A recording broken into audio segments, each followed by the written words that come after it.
अधिकाऱ्यांना त्यांनी बोलवलं आणि त्यांनी सांगितलं मी माझ्या शेतकरी बांधवांना एक वचन दिलंय की त्यांचं कर्ज मी मुक्त करून दाखवणार आणि ते करून दाखवलं त्यांनी.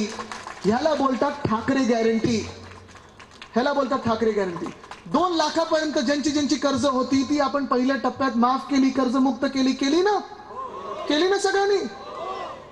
ह्याला बोलतात ठाकरे गॅरंटी. ह्याला बोलतात महाविकास आघाडीचे सरकार.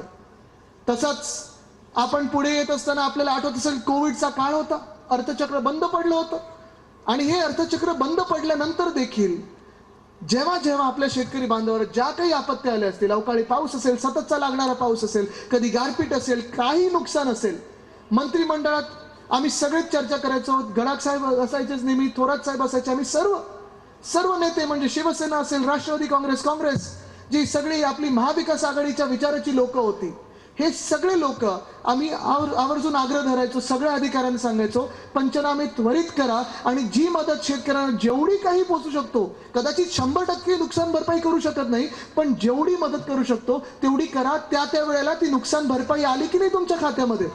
आली नाही. आणि मग त्याचीच तुलना आत्ताच्या सरकार बरोबर करा. या गेल्या 2-2.5 वर्षामध्ये अवकाळी सरकार जे आपल्या डोक्यावर बसवलेलं आहे भाजपानी, मिंदे सरकार बसवलेलं आहे. जेव्हा गारपीट झाली, जेव्हा अवकाळी पाऊस झाला, सततचा पाऊस लागला, जेव्हा नुकसान झालं, ह्या मिंदे सरकारमधून, ह्या भाजपा सरकारमधून कुठचाही मंत्री तुमच्या शेतावर आलाय का? बघितलंय कधी कृषी मंत्री? गेल्या 2.5 वर्षामध्ये कृषी मंत्र्याचं नाव कधी आपण ऐकलंय का? पाहिले कृषी मंत्री कुठे होते? नाही पाहिले.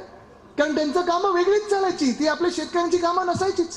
आणि म्हणून आज मी तुम्हाला सांगतोय, आज शेतकरी बांधव म्हणून तुम्हाला विचारतोय, इथे शेतकरी बांधव किती आले जरा हात वरती करून दाखवा.